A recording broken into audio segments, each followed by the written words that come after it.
Sveiki, mėlyjeji, senai jau besimatėme. Malonu ir vėl jūs matyti ir bendrauti su jumis.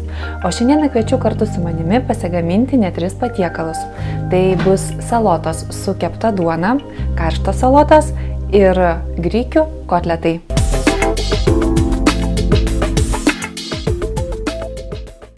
Salotos su kepta duona patinka visiems, ir mažiems, ir dideliems. Dėl jas pagaminę tikrai neapsiriksite.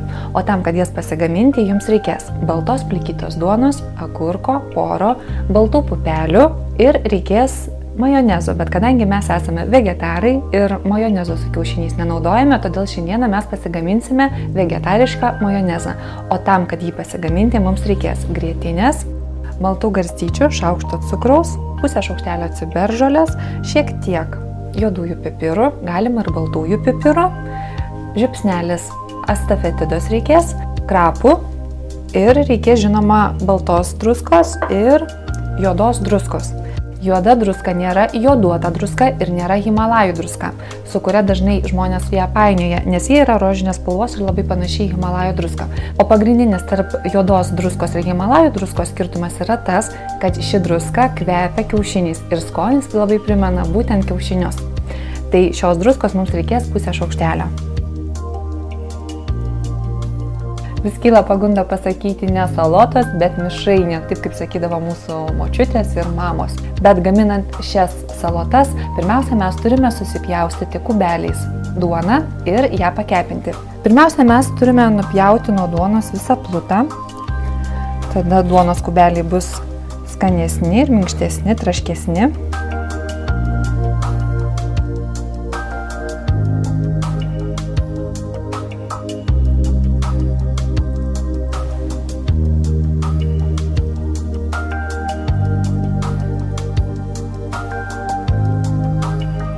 Dabar supjaustę duoną turėsime ją pakepinti įkaitintame aliejuje.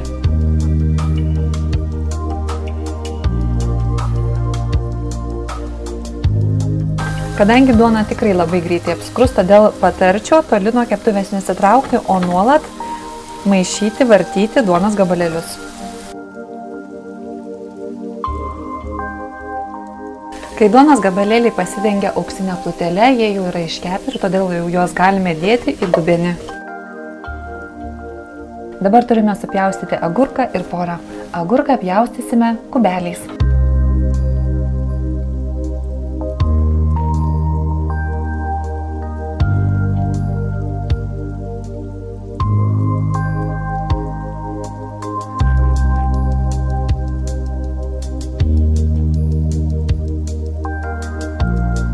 Supjaustę agurką taip pat dedame į bendrą dubenį. Dabar turime supjaustyti porą, sudėsime pupeles, o tada jau gaminsime majonezą.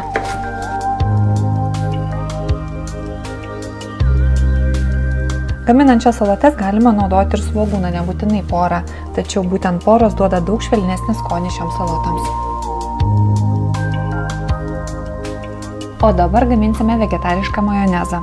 Į dubenį sudedame grietinę, apie 400–500 gramų. Grietinę turime sudėti visus prieskonius ir druską. Kadangi aš turiu garstyčių grūdelių, todėl prieš juos dedant į grietinę turiu sugrūsti. O krapus mes supjaustysim.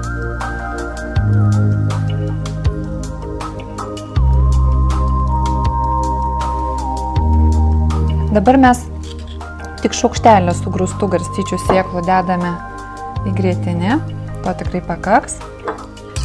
Pusę šaukštelio juodos druskos, pusę šaukštelio paprastos baltos druskos, porą trejetą šaukštelio cukraus, juodųjų pipirų, astafetidos, ciberžolės, bus labai gražaus atspalvio. O dabar turime susmulkyti krapus ir įdėti į būsimą majonezą.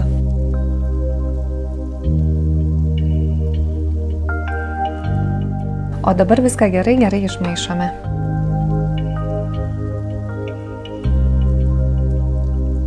Į gaminamą majonezą dar reikia įpilti 3 šaukštus alyvuogių aliejaus.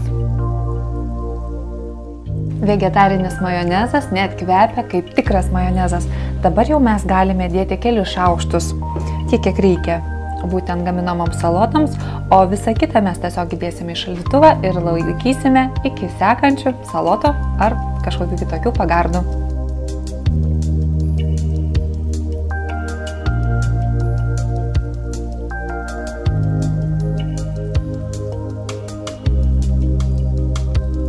Šis vegetarinis majonezas yra tikras išsigelbėjimas toms šeimininkėms, kurios, pavyzdžiui, namuose pritrūko majonezo ir puikiausiai gali jį pasigaminti, jeigu turi namuose grietinės. Salotas, kurios patiks bet kuriam. Norint jas pasigaminti, jums reikės baltos plikytos duonos, poro, agurko, pupelių virtų ir vegetarinio majonezo. O norint pasigaminti vegetarinį majonezą, jums reikės grietinės, juodos druskos, baltos druskos, garstyčių maltų, cukraus, astafetido žiupsnelio juodųjų pipirų, bet puikiausiai tiks ir baltieji pipirai, 3 šaukštų aliejaus ir krapų.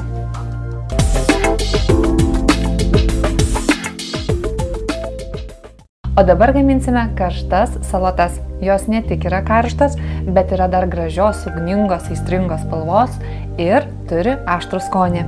Bet kol gaminsime salotas, reikėtų užvirinti ir grikius, kadangi kiek vėliau gaminsime ir grikių kepsnelius. Gražų raudoną aistringą atspalvį šioms salotoms suteikia būtent jose esančios daržovės. O norint pasigaminti šias salotas, mums reikės raudonos paprikos, 2 morkų, 3 pomidorų, mėlynojo svogūno, raudonų pupelių ir įvairiausių raudonų prieskonių. Galima sakyti, kad šioms salotoms tinka visi prieskoniai, kurie yra oranžinio ar raudono atspalvio. Bet būtinai šiuose salotose turi būti nors šiek tiek čili pipiro. Būtent čili pipiras suteikia pikantiško skonio.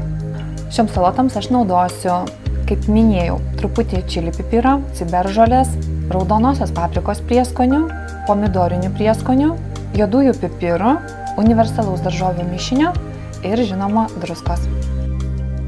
Turime visas daržovės susipjaustyti. Pjaustinsime daržovės juostelėmis. Pradėkime nuo morkų.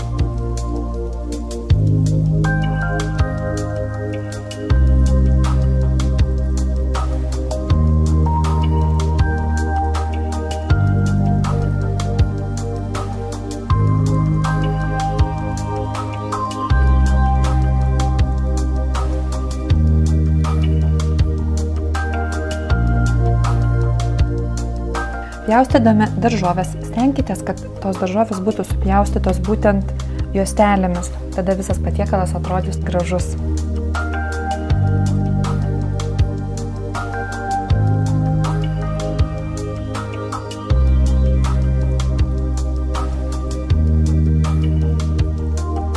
Liko supjaustyti mėlyną svogūną. Mėlyną svogūną taip pat pjaustysime taip, kad jis išsaugotų būtent savo juostelių formą.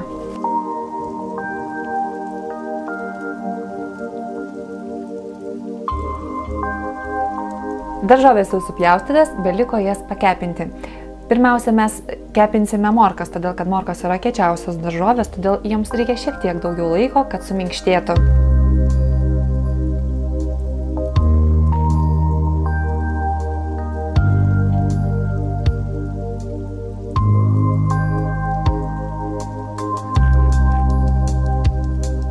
Kai morkos jau šiek tiek suminkštėjo, tada jau dėkime papriką ir mėlyną svogūną.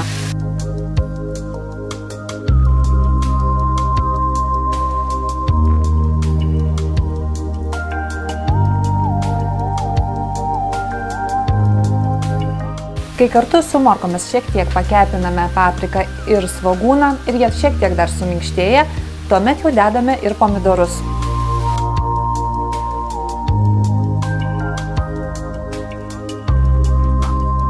Sudėję pomidorus, dabar jau sudėsime ir visus prieskonius.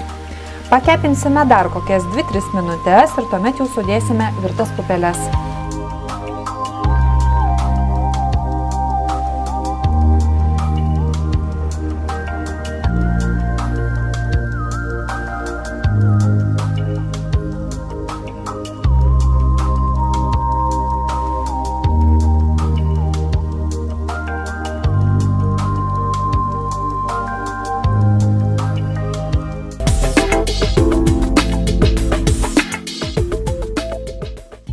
Karštos salotos ne tik gražiai atrodo, bet ir gardžiai kvepia, o svarbiausia yra labai skanios. Jos puikiausiai tinka tiek užkandai, tiek garnyrui. Skanaus?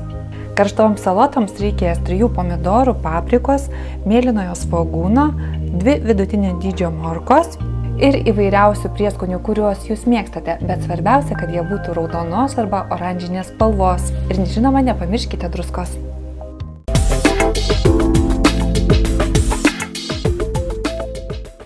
O dabar gaminsime grikių kepsnelius. Norint pasigaminti grikių kepsnelius, jums reikės jau išvirtų grikių, 4-5 šaukštų žirnių miltų ir įvairiausių prieskonių. Juodųjų pipirų, universalių pipirų, kvapniųjų pipirų, universalių prieskonių, kumino, trintų kario lapų, žiupsnelio asafetidos, ožragės, troškinių daržovių mišinio, juodųjų garstyčių, cinamono ir malto pankolio. Grikių kepsnelius pasigaminti ypač paprasta. Tai reikia į grikius sudėti visus prieskonius ir žirnių miltus. Paskui viską išmaišysime, formuosime kepsnelius ir kepsime.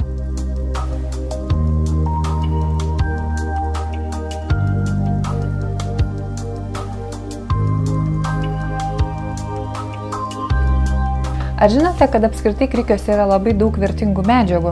Pavyzdžiui, tie, kurie kenčiate nuo venų išsiplėtimo, jums dažniau reikėtų valgyti grikius, nes grikiai yra puikiai profilaktinė ir gydomoji priemonė esant venų išsiplėtimui. Taip pat grikiai gerina odos, plaukų ir nagų būklę. Ir žinoma, geležies grikiuose yra labai daug, todėl tie, kurie kenčiate nuo mažakraujystės, taip pat dažniau valgykite grikius. Formuodami grikių kepsnelius mes nuolat turėsime šlapinti rankas vandenyje, tada tiesiog lengviau jie mums formuosis ir nelabai trupės.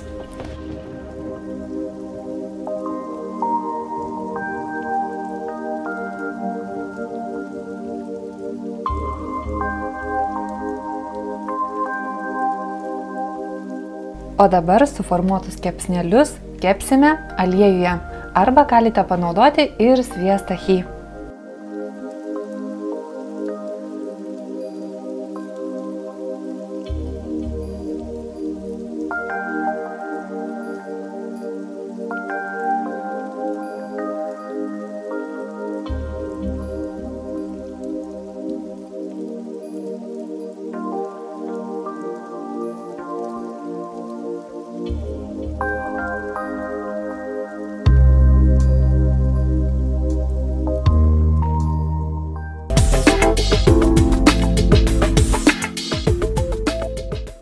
Galbūt ir ne visi mėgstate grikius, bet ginčyti su tuo faktu, jog grikius valgyti yra sveika, niekas negalite. Norint pasigaminti grikių kepsnelius, jums reikės virtų grikių, 4-5 šaukštų žirnių miltų ir įvairiausių prieskonių. Na kągi, atėjo laikas atsisveikinti, pasimatysime po 2 savaičių, o jūs gaminkite ir eksperimentuokite. Viso.